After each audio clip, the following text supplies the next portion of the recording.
యువకుడైన నవీన్ యాదవ్ని ఇవాళ ఎమ్మెల్యేగా చేసి పంపించండి. మీ తరఫున మాట్లాడతాడు, మీ తరఫున కొట్లాడతాడు, మీ తరఫున కాగితం తెచ్చిస్తే చేయడానికి నేనున్నా. ముఖ్యంగా మా పాలమూరు జిల్లా బిడ్డలకు నేను అడుగుతున్నా, ఇవాళ మీ బిడ్డ ఇవాళ ఈ తెలంగాణ రాష్ట్రానికి ముఖ్యమంత్రిగా ఉన్నాడు, పనులు చేయించుకున్న బాధ్యత మీది. మరి మీ తరఫున మాట్లాడాలంటే మీ తరఫున మాట్లాడే మనిషి మీ ప్రతినిధిగా ఉండాలి కదా. అట్లాంటిది వాళ్ళకు 3 సార్లు ఇచ్చిండ్రు, కేటీఆర్ కు 2 సార్లు 10 ఏళ్ళు మంత్రి పదవి ఇచ్చిండ్రు. బీజేపీ కిషన్ రెడ్డి ఇవాళ కొత్తగా సమస్యలు చూసినట్టు మాట్లాడుతున్నా, అయ్యో మట్టి ఉంది గీడ బుడుతుందని. కిషన్ రెడ్డి ఎక్కడి నుంచి వచ్చినవా నువ్వు? 2014లో దత్తన్న ఉండే, 2019లో నువ్వే మంత్రి అయినావు, 2023లో మళ్ళా నువ్వే గెలిచినావు. మోడీ 3 సార్లు ప్రధానమంత్రి అయిండు. మరి ఈ మట్టి తీసి సీసీ రోడ్లు వేయాలని మనం తెచ్చినవా? బోడబండకి ఎప్పుడైనా నీ ఎంపీ నిధుల నుంచో కేంద్ర మంత్రిగా 10 పైసలన్నా తీసుకొచ్చినవా? ఇవాళ పనులు ఇచ్చుకుంటూ వచ్చిన, అయ్యో మీకు సమస్యలు ఉన్నాయి, మీ సమస్యలు పరిష్కరిస్తామని.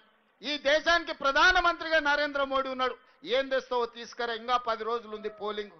ఏం తెస్తావో ఢిల్లీ నుంచి, అంతేగాని గల్లీలలో వచ్చి ఇవాళ 1, 2 అని కథలు చెప్తున్నాడు.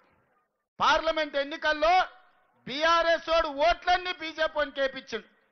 అందుకే మహబూబ్నగర్ కానీ, చేవెళ్ళ కానీ, సికింద్రాబాద్ కానీ, మల్కాజ్గిరి కానీ, మెదక్ కానీ, నిజామాబాద్ కానీ, కరీంనగర్ కానీ, ఆదిలాబాద్లో 8 పార్లమెంట్లలో బీఆర్ఎస్ డిపాజిట్లు జప్తయితే ఇవాళ బీజేపీ వాడు గెలిచిండు. కేంద్రంలోనేమో బీజేపీ కోట్లు వేయాలి, రాష్ట్రంలో బీఆర్ఎస్ కోట్లు వేయాలని ఇవాళ బీజేపీ డిపాజిట్ కూడా ఓగొట్టుకొని బీఆర్ఎస్ వాళ్ళని గెలిపించడానికి ప్రయత్నం చేస్తుంది. ఆలోచన చేయండి, వీళ్ళ కుమ్ముక్కు రాజకీయాలు, వీళ్ళ ఫెవికాల్ బంధం. మొదటి రోజు కేటీఆర్ మాట్లాడతాడు, 2వ రోజు కిషన్ రెడ్డి మాట్లాడతాడు. వీళ్ళిద్దరికి ఫామ్ హౌస్లో కూర్చొని ఇవాళ ఆయన నీతులు చెప్తాడు. ఇక కేటీఆర్ అయితే చెప్తున్నాడు, చెల్లెలు సునీతమ్మని గెలిపించండి, ఆమె కన్నీళ్లు దూడవండి అని. వెనకటికి ఎవడోనంట సొంత చెల్లెలకు అన్నం పెట్టలేదంట, కానీ చిన్నమ్మ బిడ్డకు బంగారు గాజులు చేపిస్తా అన్నాడంట. ఓరి సన్నాసి, నీ తోడబిట్టిన చెల్లెలు, నీ సొంత చెల్లెలు ఆస్తి ఇవ్వాల్సి వస్తుందని ఇంట్లోకెళ్ళి బయటకు పంపించినవని ఇవాళ నీ సొంత చెల్లెలు మా పాలమూరు జిల్లాకు వచ్చి ఏడిచింది నిన్ననే. నీ సొంత చెల్లెలనే చక్కగా చూసుకోక నీ నాయన సంపాదించిన 1000 కోట్ల అక్రమ ఆస్తిలో చెల్లెలకు వాటా ఇవ్వాల్సి వస్తుందని సొంత చెల్లెలనే ఇంట్లోకెళ్ళి ఎలగొట్టిన దుర్మార్గుడివి. ఇవాళ నువ్వు మాగంటి సునీతమ్మను నువ్వు మంచిగా చూసుకుంటావా? మా అక్కలు నమ్మాలనా నిన్ను? ఇవాళ అడుగుతున్న ఎవడైనా సొంత ఇంటి ఆడబిడ్డను మంచిగా చూసుకోనోడు ఇవాళ మన చిన్నమ్మ బిడ్డలను పక్కింటి ఆడపిల్లలను మంచిగా చూసుకుంటాడా? ఒకసారి ఆలోచన చేయరు. ఈ ఎన్నికల కోసం ఉత్తగా ముందల నిలబెట్టి ఓట్లు వేయించుకొని గెలుచుకోవాలని ఆలోచన చేస్తారు. ఇవన్నీ నేను చెప్తలేను, వాళ్ళ చెల్లెలే మైకులలో చెప్తుంది. ఇవాళ మీ చెల్లెలు అడిగే ప్రశ్నలకు నువ్వు సమాధానం చెప్పు సిగ్గుంటే. నీ చెల్లెలే చెప్పింది కదా, మా నాయనని అడ్డం పెట్టి వీళ్ళు 1000 కోట్లు సంపాదించారు దుర్మార్గులు, ఇవాళ మా నాయన మీదకి కేసులు వచ్చినాయి, మొదట వీళ్ళందరినీ జైలు వేసి లాగులలో తొండలు ఇచ్చి కొట్టండి వాళ్ళ సొంత చెల్లెలు చెప్తుంది. ఇంకా ఇంతకంటే ఇంకెవరైనా చెప్తారా? ఏ ఆడబిడ్డ అయినా పుట్టింటి మీద ఆరోపణలు చేయదు. తనకు కష్టం వచ్చినా, నష్టం వచ్చినా, దుఃఖం వచ్చినా, అత్తగారి ఇంట్లో వేధింపులున్నా పుట్టినిల్లు మంచిగా ఉండాలి, తల్లిదండ్రుల కీర్తి గొప్పగా ఉండాలి, తోడబుట్టినోడు చల్లగా ఉండాలని కోరుకుంటారు. కానీ ఈ దుర్మార్గులు ఎన్ని కష్టాలు పెడితే సొంత చెల్లెలే వీళ్ళు దుర్మార్గులు, వీళ్ళని ఈపులు వాళ్ళకు కొట్టాను అని చెప్తారో ఒకసారి ఆలోచన చెయ్యండి. అందుకే నేను చెప్పిన, సొంత చెల్లెలకు అన్నం పెట్టినోడు చిన్నమ్మ బిడ్డకు బంగారు గాజులు చెప్పిస్తా అంటే వాడు నన్ను నమ్ముతాడా? అందుకే మిత్రులారా, ఇవాళ మీరందరూ ఆలోచన చేయండి. ఈ ప్రాంత సమస్యలు పరిష్కరించే బాధ్యత నాది. మీరు నవీన్ యాదవ్ని గెలిపించండి.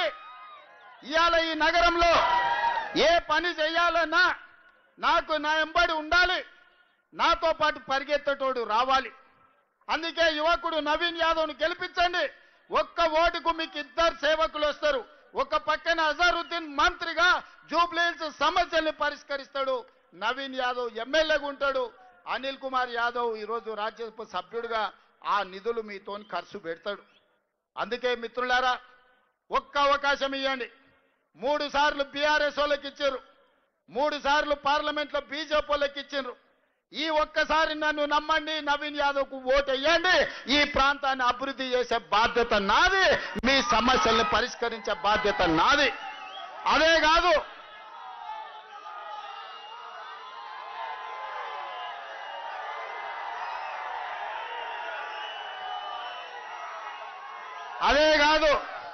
మా బాబా చెప్తున్నాడు, అన్న ఈ ప్రాంతంలో పీజేఆర్ గారికి ఎక్కువ మంది అభిమానులు ఉన్నారు.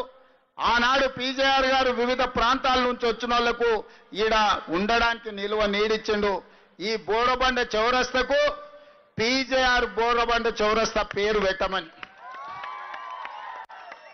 తప్పకుండా విజయోత్సవ ర్యాలీకి మళ్ళా ఇక్కడికి వస్తాం.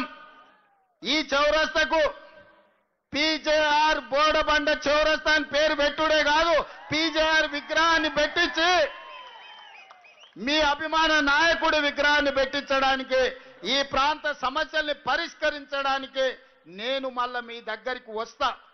ఇవాళ వాళ్ళు ఎవ్వరు ఏం చేసినా, ఎన్ని ఓట్లు వేసినా మళ్ళీ దొంగకు దొరకకుండా పోతారు, తుపాకీ గుండుకు కూడా అందరూ.